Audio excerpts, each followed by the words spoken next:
In the late 19th century, inside a traditional British high street jeweler, a quiet deception took place on the display shelf. Sitting next to a handcrafted English fusee clock, a heavy masterpiece of brass and steel costing several pounds, was an elegant wood-veneered mantel clock.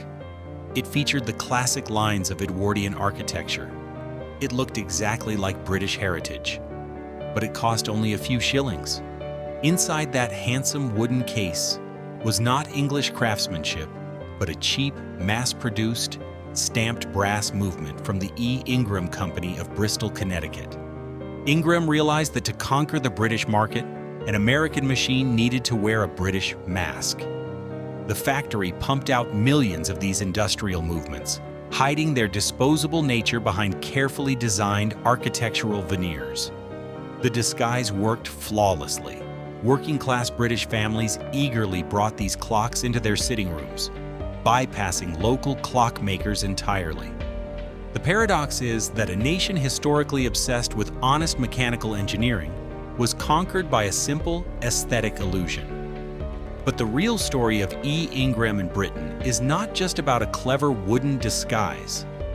It is the story of how the British sitting room traded generational craft for the illusion of luxury. Every week, we document the fallen empires of British horology, exploring what happened when the nation's traditional mantelpieces and high street jewelers faced a changing modern world. Subscribe if preserving this history matters to you. The story of this American infiltration begins not with nostalgia, but with a specific void in the 19th century British sitting room. To understand how a Connecticut factory managed to rewrite the rules of British domestic timekeeping, we must first look at what the British working-class sitting room lacked in the mid-19th century. If you walked into a typical Victorian terraced house in Lancashire, Yorkshire, or the industrial edges of London, the mantelpiece over the coal fire was usually bare. The family inside did not own a clock. They lived their daily lives by the shriek of the local factory whistle, the tolling of the parish church tower, and the morning tap on the window glass from the neighborhood knocker-up.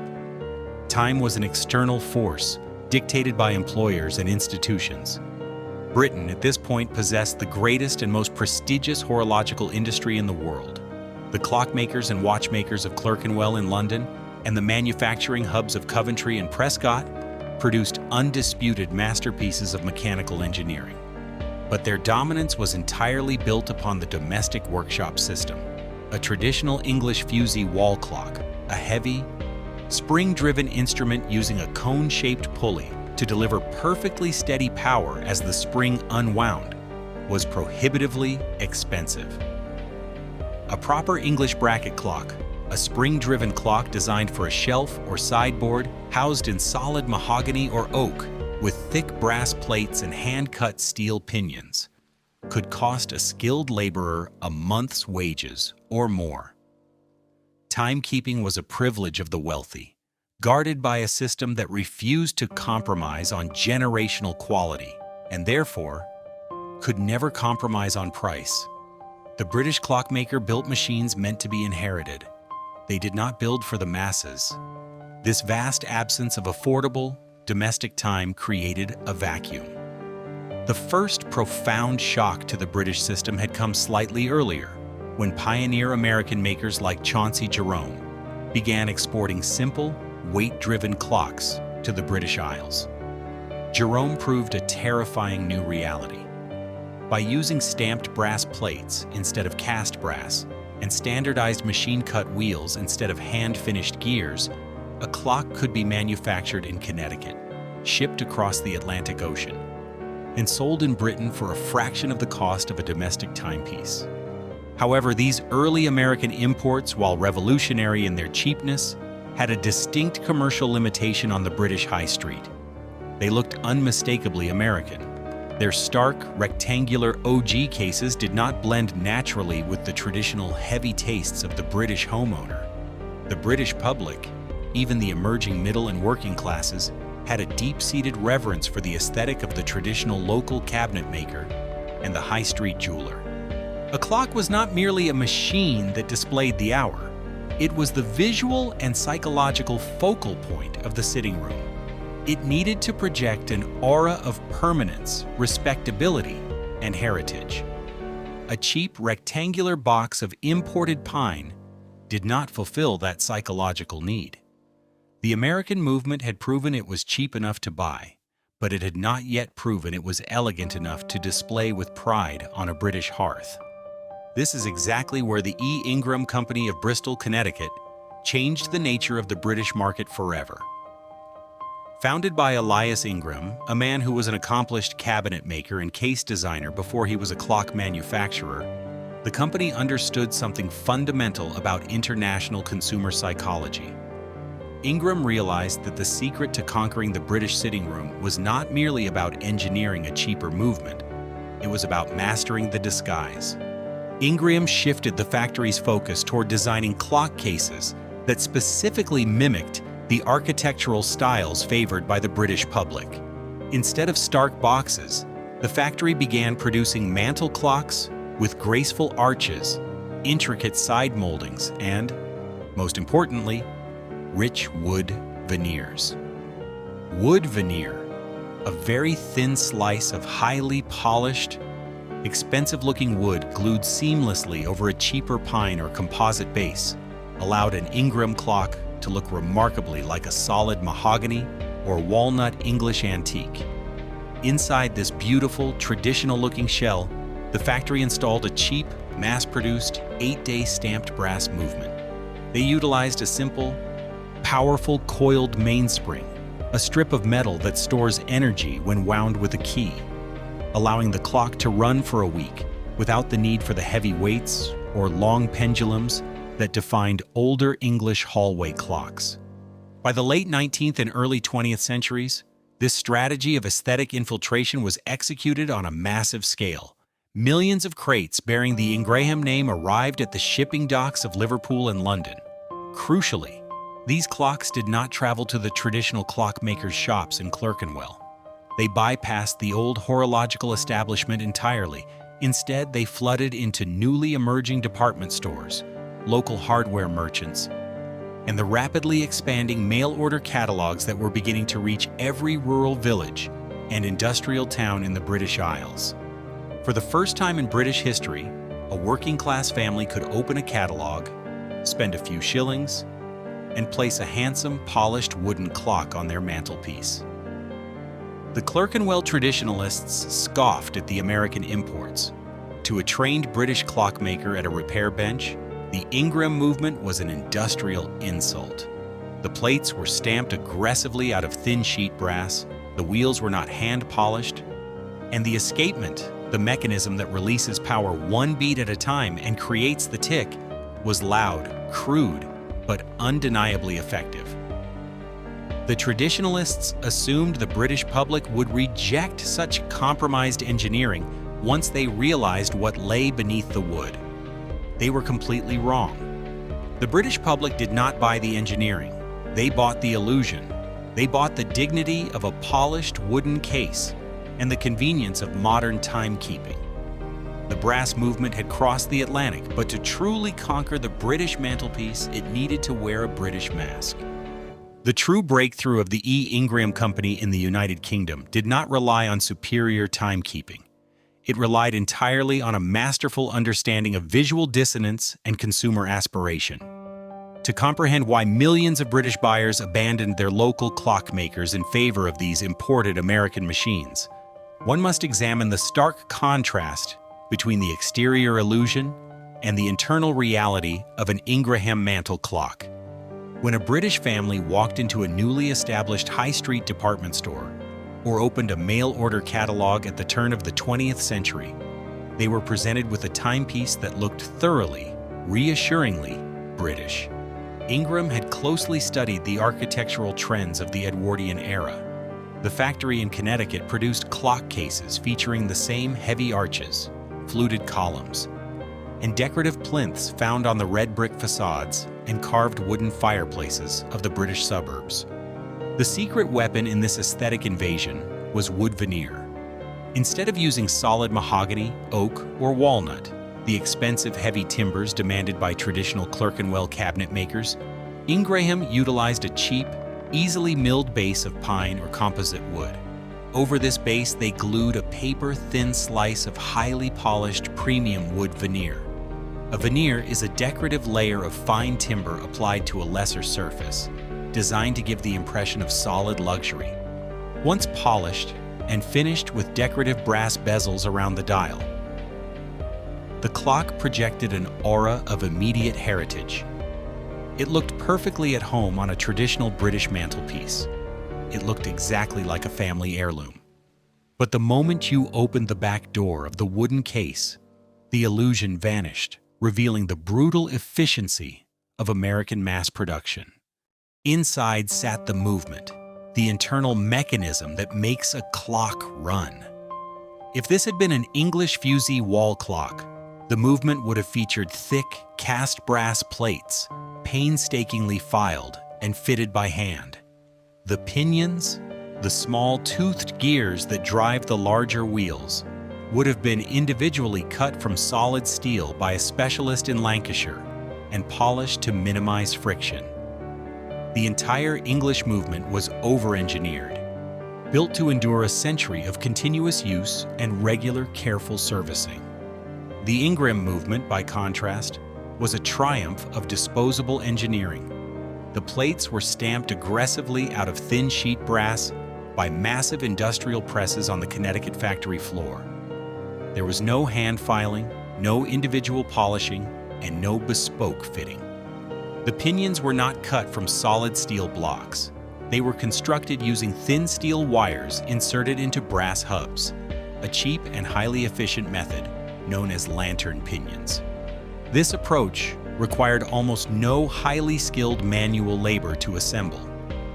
The escapement, the mechanism that releases power one beat at a time and creates the tick, was driven by a simple, tightly coiled mainspring. It was loud, producing a rapid, metallic, unrefined tick that sounded entirely different from the slow, measured, heavy heartbeat of an English long case clock. This was the core dissonance of the Ingraham mantel clock, and it was a stroke of commercial genius. It was an industrial engine wearing a bespoke suit. It offered the visual prestige of a high-street jeweler's window, but it was manufactured with the ruthless economy of an assembly line. For the traditional British clockmaker sitting at a repair bench in London or Coventry, this stamped brass machine was an object of professional derision. They noted immediately that the pivot holes, the tiny openings in the brass plates where the gear shafts turn, were not hardened or bushed for longevity. The metal was exceedingly thin. The springs were forceful, putting immense pressure on the cheaply made wheels. The movement was not designed to be passed down to the next generation. It was designed to run for perhaps 10 or 15 years, until the brass simply wore out, at which point the entire clock would be discarded. Yet the British consumer did not care about the thinness of the brass plates, the friction of the pivot holes, or the lack of polished steel pinions. They cared about the price tag, and they cared about how the clock looked in the sitting room. The high street jewelers and the sprawling new retail empires of Britain quickly realized the commercial power of this American strategy.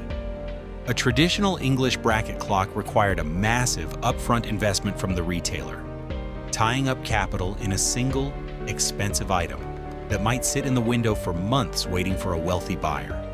Furthermore, the profit margin on English clocks was rigidly controlled by the tight, uncompromising networks of local makers. The Ingraham clocks offered a radically different retail equation. Because the factory produced them by the hundreds of thousands, the unit cost was unbelievably low. A British retailer could import a crate of Ingraham clocks, mark up the price significantly to reflect the handsome wooden case, and still sell them to the public for a fraction of the cost of a domestic timepiece. The profit margins for the shop owner were enormous. This financial reality transformed the British retail landscape. Department stores, which previously had not dealt in precision timekeeping, suddenly set up massive, highly profitable clock departments. Mail-order catalogs, reaching deep into the rural villages of Yorkshire and the mining towns of Wales, featured pages entirely dedicated to these American imports. A working-class family could now order a clock that looked like a Victorian antique but cost less than a week's wages, having it delivered directly by the railway network. The British timekeeping market had been fundamentally reorganized. The high street shelf was no longer controlled by the craftsmen who understood how to cut a brass wheel. It was controlled by the retailers who understood how to sell an affordable lifestyle. The Ingraham Company had successfully bypassed the traditional gatekeepers of British horology by giving the public exactly what they wanted: the look of luxury without the financial burden of permanence. The illusion worked flawlessly, placing American industrial time into millions of British homes that believed they were buying traditional prestige. By the outbreak of the First World War, the Ingraham Company had achieved something that the master clockmakers of London could scarcely comprehend. They had entirely colonized the British mantelpiece. To understand the sheer physical scale of this horological invasion, one only had to look at the freight manifests at the major British ports. The shipping docks at Liverpool, Bristol, and Southampton were routinely stacked high with heavy wooden crates bearing the Bristol, Connecticut stamp. Inside these crates were hundreds of thousands of disguised brass movements, destined not for specialist horological showrooms, but for the mass consumer market of the United Kingdom. The strategy of aesthetic infiltration had triggered an unprecedented retail boom. British high street jewelers, who had previously reserved their window displays for expensive silver pocket watches and heavy English bracket clocks, now devoted entire shelves wise to the Ingraham ranges. The profit margins were simply too attractive to ignore. But the true engine of Ingram's dominance was the rapidly expanding British mail-order catalog system and the vast network of general furnishers. Companies that sold armchairs, linoleum, and cast-iron stoves now offered a handsome wood-veneered American clock to complete the room. Through the efficiency of the British railway network, the Great Western Railway, the London and Northwestern, and the Midland lines, an Ingraham clock could be offloaded at a Liverpool dock on a Monday and sitting on a mantelpiece in a remote Welsh mining village or a bustling Lancashire cotton town by Friday. This created a profound cultural shift in the British domestic space. Let us look at a typical terraced house in a Yorkshire mill town during the Edwardian era. The absolute center of domestic life was the coal fireplace in the sitting room or parlor. Above it sat the mantelpiece, a shelf designed for display. Before the arrival of mass-produced American time, this shelf might have held ceramic figurines, framed photographs, or brass candlesticks, but rarely a clock. Now, standing proudly in the center of the room, was an Ingraham timepiece. In a British sitting room, where a long case clock had once been an impossible luxury, the Ingraham mantel clock did not merely tell the hour. It proved that modern time belonged to everyone. Owning one of these clocks fundamentally altered the daily rhythm of a British household. Because the standard Ingraham movement was an 8-day mechanism, meaning its tightly coiled mainspring stored enough energy to run for over a week, it introduced a brand new domestic ritual. Every Sunday evening, usually after dinner, the head of the household would take the heavy brass winding key, open the glass dial bezel, and firmly wind both the time and the strike springs. The loud, rapid, energetic tick of the stamped American escapement became the underlying heartbeat of the British home. Furthermore, these clocks gave the working-class family their own voice of time. The Ingraham movements were equipped with a strike mechanism, a hammer that hit a coiled wire gong attached to the back of the wooden case, sounding every hour and half hour. Before this, the only acoustic time signals a laborer's family heard were the booming bells of the local church tower or the harsh, demanding shriek of the factory whistle. Time had always belonged to the authorities. Now, the deep, resonating strike of their own mantel clock echoed through their own hallway. They possessed their own time. The traditional English clockmakers in places like Coventry and Clerkenwell watched this transformation in a state of quiet, helpless shock. They were witnessing the total loss of a demographic they had never properly served. The British clockmaker had always built for the manor house, the railway station office, the school corridor, and the wealthy merchant's hallway. They had assumed that the working and middle classes would simply wait until they could afford a proper English fusee clock. They failed to anticipate that the public would enthusiastically accept a cheaper, stamped brass substitute, provided it wore a convincing wooden disguise. The sheer volume of Ingraham clocks moving through the British retail system completely rewired the relationship between the high street jeweler and the local community. Historically, the provincial jeweler or clockmaker was a manufacturer, or at least a highly skilled assembler. They ordered blank brass movements from Lancashire, heavy wooden cases from local cabinet makers, and dials from specialist enamelers, carefully putting the final object together on their own repair bench. They proudly painted their own name on the dial, staking their personal reputation on the clock's longevity. But the overwhelming affordability of the American imported clock changed the British jeweler's role forever. They ceased to be creators and became pure retailers. A high street shop simply unboxed crates of Ingraham clocks, wiped the sawdust off the wood veneer, gave the mainspring a few turns to ensure the escapement ticked, and placed them directly into the front window display. The financial logic was inescapable. A jeweler could sell 10 Ingraham mantle clocks in the time it took to find a buyer for a single English fusee bracket clock. For the British public, this sudden availability felt like a quiet social revolution. Before this era, the ability to read the time inside one's own home was a marker of established wealth. Now, the expanding mail-order catalogs carried the Ingraham ticking revolution into the furthest corners of the British Isles. A crofter in the Scottish Highlands, a slate miner in a Welsh valley, or a dock worker in Southampton could order a handsome architectural timepiece and have it delivered via the extensive railway freight network. Within the British sitting room, the clock immediately became the focal point of domestic respectability. The mantelpiece over the coal fire was the altar of the working-class home, reserved for the family's finest possessions, perhaps a pair of Staffordshire ceramic dogs, polished brass candlesticks, or framed photographs of relatives.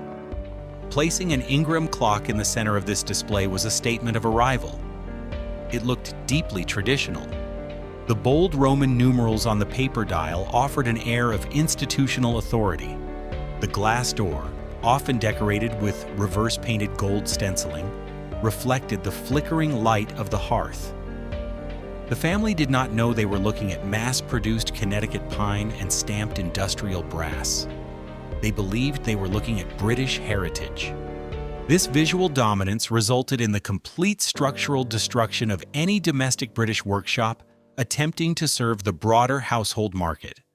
The local industry simply surrendered the sitting room, while elite London makers continued to produce heavily engineered, precision fusee clocks for railway offices, school boards, and government buildings. The battle for the household mantelpiece was unconditionally lost. A British workshop, relying on skilled apprentices, cast metal, and hand-cut steel pinions, could not mathematically compete with an American factory that operated massive industrial presses, stamping out thousands of identical, interchangeable parts every single day.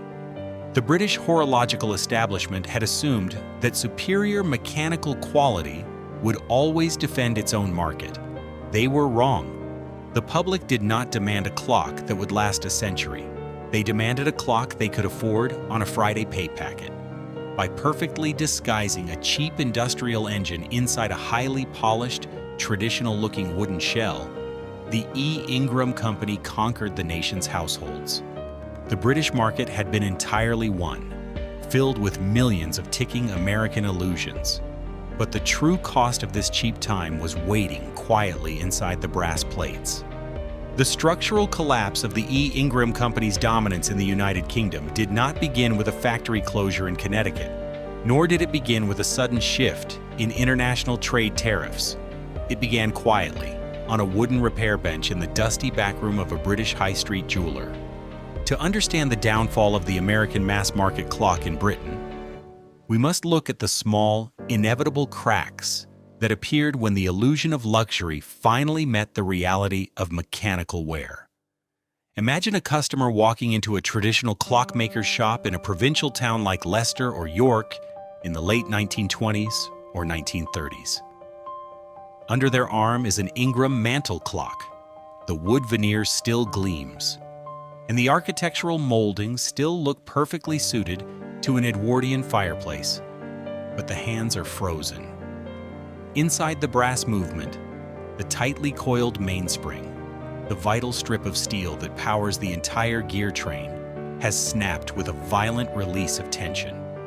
The British clock repairer, a man trained to service thick cast brass plates and hand-filed solid steel pinions, opens the back of the American case. He looks at the stamped plates, the riveted pillars, and the thin lantern pinions. To fix this clock, he must unpin the plates, source or manufacture a bespoke mainspring, carefully reassemble the gear train, and adjust the strike mechanism so the hammer hits the gong at the correct hour. He mentally calculates his hours of labor and the cost of materials. Then the repairer quotes the price. The customer is stunned. The cost to replace a single broken spring and properly service the movement is equal to, or sometimes greater than, the cost of simply walking to the front of the shop, opening a mail order catalog, and ordering a brand new clock. This was the exact moment the illusion shattered. The customer did not pay for the repair. The clock was taken back home, its hands permanently stuck, and relegated to the attic, the loft, or the dustbin. For the first time in British horological history, a domestic clock had fully transitioned from a generational family heirloom into a disposable commodity. Historically, a British family treated a clock like a piece of major furniture. An English fusee wall clock or a heavy brass bracket clock was expected to outlive its original owner. When pivot holes, the tiny openings in the brass plates where the gear shafts turn rudimastri briandaste, wore out through decades of friction, a local repairer would carefully drill them out and insert a new brass bushing, restoring the clock to perfect working order. The mechanism was mechanically honest, and the skilled labor required to maintain it was an expected, respected part of household life. But the Ingraham movement was never designed to sit on a British repair bench.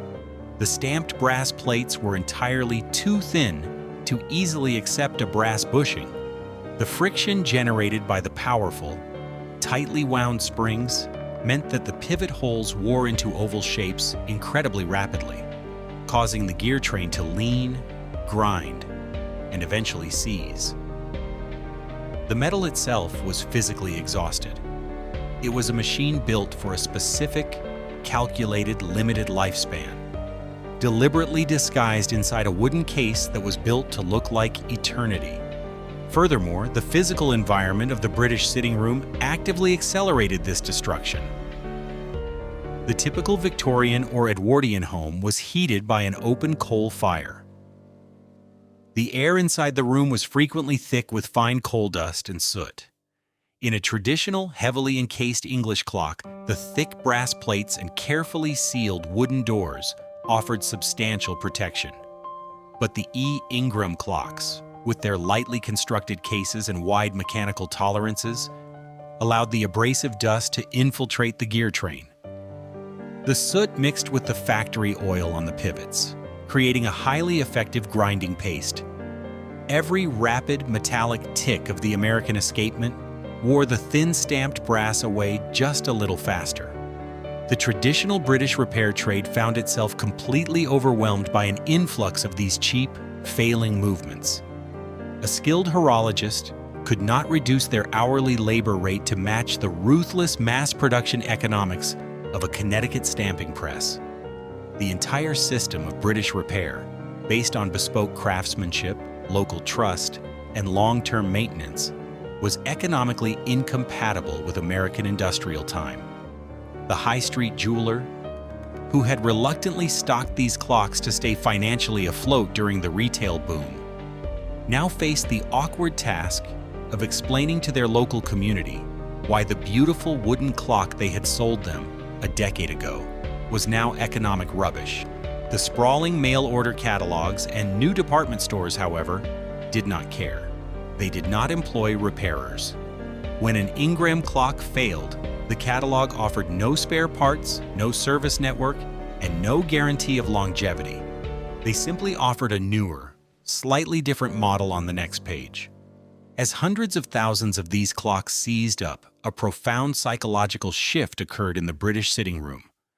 Families learned a new, deeply modern economic lesson. It is cheaper to replace than to maintain. The handsome wood veneer, which had so successfully tricked the British public into feeling they had purchased heritage, suddenly felt hollow. The mantelpiece, which had been alive with the heartbeat of the home, fell quiet. Many families, unable to afford a replacement immediately, simply left the dead clock on the shelf as a mute ornament, a purely decorative architectural facade that no longer performed its central function. The American clock had taught the British public how to buy cheap time, but it had also taught them how to throw it away, paving the way for an even more ruthless technological displacement. The Ingraham Company's hold on the British sitting room was already fracturing due to this crisis of maintenance, became white maintains, but the fatal blow came from a completely different technological direction. As the 1930s progressed, the British household was undergoing a rapid infrastructural transformation. The national grid was expanding, bringing reliable alternating current electricity into millions of ordinary homes. This created the perfect environment for a domestic horological revolution, led not by an American importer, but by a resurgent British manufacturing sector. The British government and domestic industrialists had realized the strategic vulnerability of relying so heavily on foreign imports for timing mechanisms. This led to the massive expansion of companies like Smith's English Clocks Limited. Smiths did not try to compete with Ingraham by building a cheaper brass mechanical movement. They changed the rules of the mantelpiece entirely by introducing the synchronous electric clock. A synchronous electric movement, a mechanism that uses the regulated alternating current of the household mains electricity to keep perfect time without a mainspring or an escapement, meant a family no longer had to wind their clock on a Sunday evening. There was no heavy brass key to lose. There was no loud, rapid tick to endure. An electric clock sat on the mantelpiece in near total silence, offering a level of relentless accuracy that a cheap, mass-produced stamped brass movement could never hope to match. Almost overnight, the psychological appeal of the Ingraham clock vanished. The handsome, wood-veneered American timepiece, which had once felt like a modern miracle of affordability, suddenly felt like an outdated inconvenience. Why would a modern British family buy a clock that required weekly winding and routine, expensive oiling, when they could simply plug a sleek, Bakelite-cased Smith's electric clock into the wall? The same mail-order catalogs and department stores that had built Ingram's British Empire quickly shifted their retail focus. The lucrative catalog pages were reallocated to domestic electric clocks, pushing the imported mechanical models into the margins of the high street. Following the Second World War, the Ingraham Company found itself completely locked out of the British domestic future. The final, irreversible technological shift arrived with the global proliferation of the quartz movement in the 1970s. A quartz movement, a battery-powered mechanism regulated by a vibrating quartz crystal, meant that absolute observatory-level precision could be manufactured in Asia for pennies and housed in a cheap plastic box. It required no brass plates, no steel pinions, no winding keys, and absolutely no traditional repairers. The quartz revolution perfected the disposable timekeeping model that Ingraham had pioneered, but it did so with a level of accuracy and cost efficiency that made stamped brass completely obsolete. As these new technologies conquered the British home, the millions of Ingraham clocks left behind began to physically decay, revealing the ultimate fragility of their disguise. The glue holding the thin wood veneer to the cheap pine base frames began to dry out and fail in the damp conditions of British parlors, causing the polished exterior to curl and peel away. The paper dials yellowed and flaked. The stamped brass movements, exhausted by decades of friction and soot, finally locked solid. The traditional British clockmaker, who had spent decades watching these American imports erode the concept of generational quality, offered no sympathy. The high street jeweler no longer accepted them for servicing. The E. Ingraham clock had entirely lost its utility, its aesthetic appeal, and its economic viability. It was a machine caught between two eras. It lacked the enduring mechanical integrity to be preserved as a true antique, yet it lacked the convenience of modern electric or battery-powered time. The transition from a cherished household focal point to industrial rubbish was absolute. The Great American Horological Invasion, which had successfully placed a ticking illusion onto millions of British hearths, ended not with a dramatic collapse, but with a quiet, nationwide discarding. The spring broke. The repairer refused it. The cost was too high. The case was moved to the loft. The mantelpiece fell silent. The invasion was over, leaving behind a British landscape forever changed by the disposable reality hidden behind the wooden facade. The E. Ingraham Company did not survive the 20th century in its original form. Like many of the massive Connecticut clock factories that had once dominated global exports, it was eventually overwhelmed by the very forces of cheap, ruthless mass production it had helped to invent. The factory transitioned to producing electric clocks, wristwatches, and eventually military timers and fuses during the Second World War.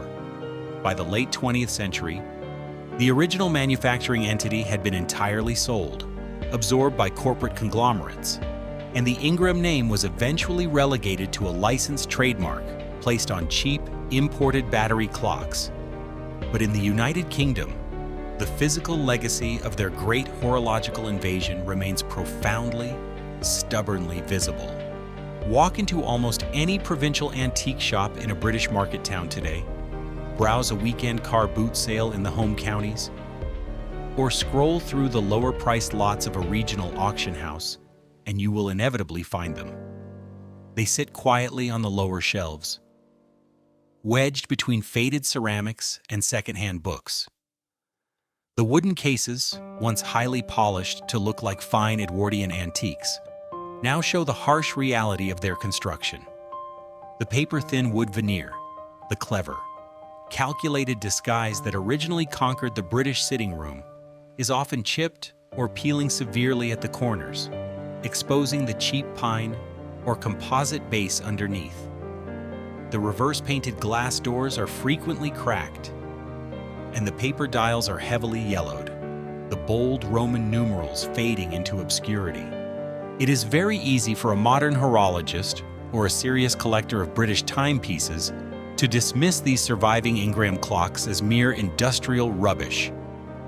If you bring one of these clocks to a modern British repair bench today, the horologist will immediately recognize the crude stamped plates and the aggressive, dangerous tension of the unrefined mainsprings. They hold virtually no financial value in the modern antique market. But to ignore them is to completely misunderstand how the British domestic space fundamentally evolved. Why do these broken American machines still matter? They matter because they are the ultimate physical witness to a monumental shift in consumer psychology. They represent the exact physical point where the British public decided that timekeeping no longer needed to be a generational investment. Before the arrival of these imported mantle clocks, the concept of a cheap domestic clock did not truly exist in Britain. A timepiece, whether it was a heavy English bracket clock or a towering long case clock, was a machine built on the premise of absolute permanence. It was a lifelong partnership between the manufacturer who cut the thick brass plates, the high street jeweler who proudly sold it, and the local repairer who would meticulously maintain it for decades. The Ingraham Company broke that entire economic and social loop. They introduced the concept of the aesthetic facade to the mass market. They proved, unequivocally, that a family would willingly trade the internal mechanical integrity of solid steel pinions for the external illusion of polished walnut. The acoustic landscape of the British home was permanently altered. The deep, rich strike of a cast English bell was replaced by the harsh, resonating twang of an American coiled wire gong. This was a dangerous, transformative lesson for the British High Street. The stamped brass movement inside the Ingraham clock, a mechanism designed to run forcefully until its thin pivot holes wore themselves into useless ovals, trained the British consumer for a completely new relationship with manufactured goods. When the high street jeweler inevitably refused to repair the clock because the skilled labor cost vastly exceeded the replacement value, the British household learned to simply throw the machine away. This conditioned an entire generation of consumers to accept a replacement culture. Long before the first plastic quartz movement arrived from Japan in the 1970s, the American mechanical clock had already taught the British public how to view a timepiece as a disposable commodity. The traditional British clockmakers of London, Coventry, and Prescott survived for a time by retreating to the extreme high end of the market, producing highly specialized precision regulators for observatories, railways, and the wealthy. But the great, vast middle market, the everyday sitting rooms of the British working and middle classes, was permanently surrendered to the logic of cheap, imported time.